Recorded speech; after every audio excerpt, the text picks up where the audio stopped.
Hey guys, so here we go. Part 2 of reasons why you're struggling to stick with your fast. Okay, I've got 4 possible reasons for you today.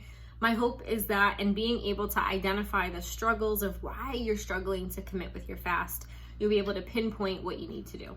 So, number 1 in part 2, you're lacking serious commitment. What do I mean by that? Maybe you want to do it, you're thinking about it, but you haven't actually sat down and really talked to the Lord about it, and maybe even written out a contract or a promise. It's very flimsy, on the whim, just, oh, I'm gonna do it, I'll start tomorrow, but you don't actually put any effort into it. You're not actually putting forth the things you need to do. You're not committing mentally, you're not committing within your heart. You're not preparing for it, right? Which brings me into reason number 2, poor planning. So this might look like maybe you want to do a Daniel fast, but you're not actually prepared with the foods and the things that you're going to need. And so again, you're kind of leaving it up to last minute. And then because you're hungry and you're unprepared, you're just eating whatever you have. And maybe you're breaking your fast or whatever the case may be. So really putting in the effort to plan. And so planning might look like making sure you have the right food, making sure you have, for when you're hungry, you have something to grab and snack on so it's already prepared for you. Maybe that looks like meal prepping, so you have stuff to bring to work. Whatever it looks like, right? Maybe you're not eating until after 5 p.m., but by the time you get home, you're starving and you eat whatever. Or maybe you are trying to do a fast in the middle of, you have 4 social events that you have to go to, and that's your trigger. And so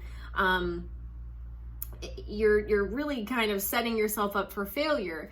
It's also impossible to find the perfect time to do it. It's really not about your perfect time. It's really about being obedient to the leading of the Holy Spirit. And ultimately, you will be led to do it within a certain time frame or at a certain time. And one of the things I have learned is that there's purpose in when you're being asked to fast. There's purpose for the season of it.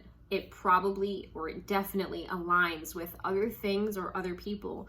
One of the things that have happened in some of my other fasts is that during a fast, because it sensitized me to the voice of God, really, in reading my word or in certain nudges or leadings, I was able to be obedient in reaching out to people or praying for people or evangelizing to people that I probably wouldn't have if I wasn't fasting.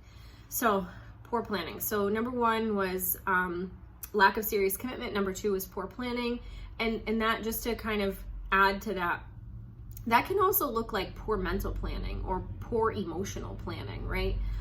Poor social planning, right? So that could be part of it.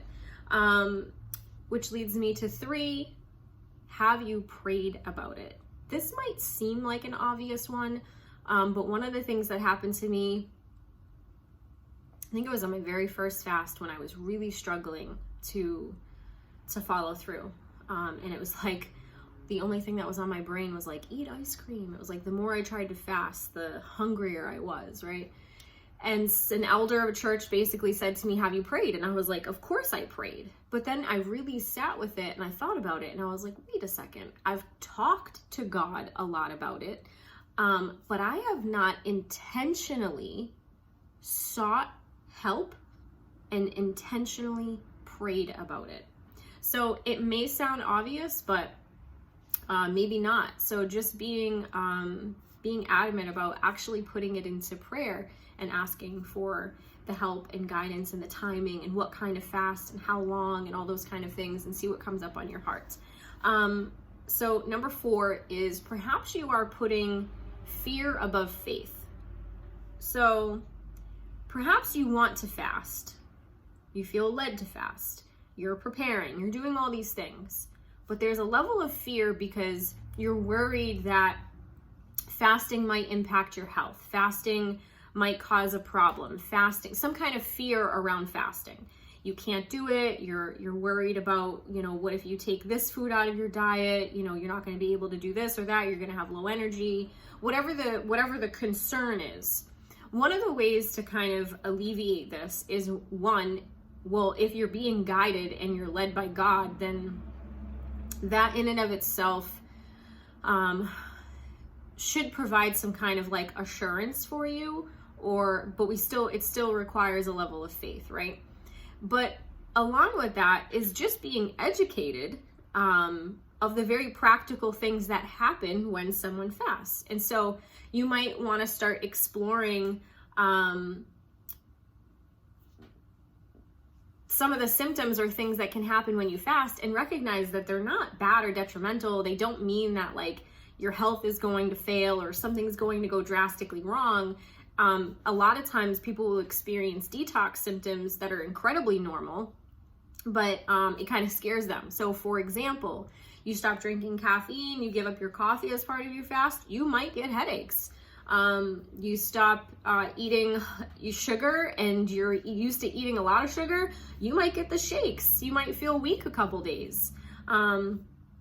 So understanding that like you might run into headaches or body pains or the shakes or dizziness or feeling tired. And so maybe you want to start your fast on a weekend when you know that you're not going to be busy, when you know you can rest the first few days.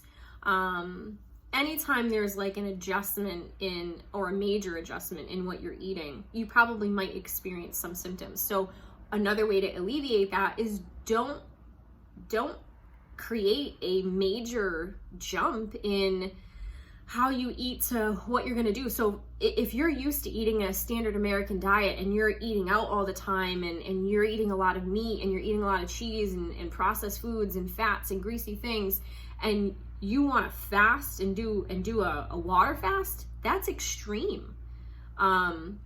You probably are going to have symptoms and feel very uncomfortable.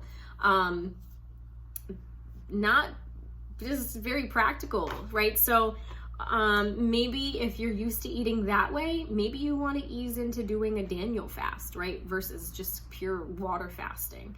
And maybe you want to do a Daniel fast where you're able to eat all throughout the day versus like, oh, I'm only going to do a Daniel fast, but fast until 5 p.m. or something like that. Like there's all different types of ways of fasting. And so you just need to consider that.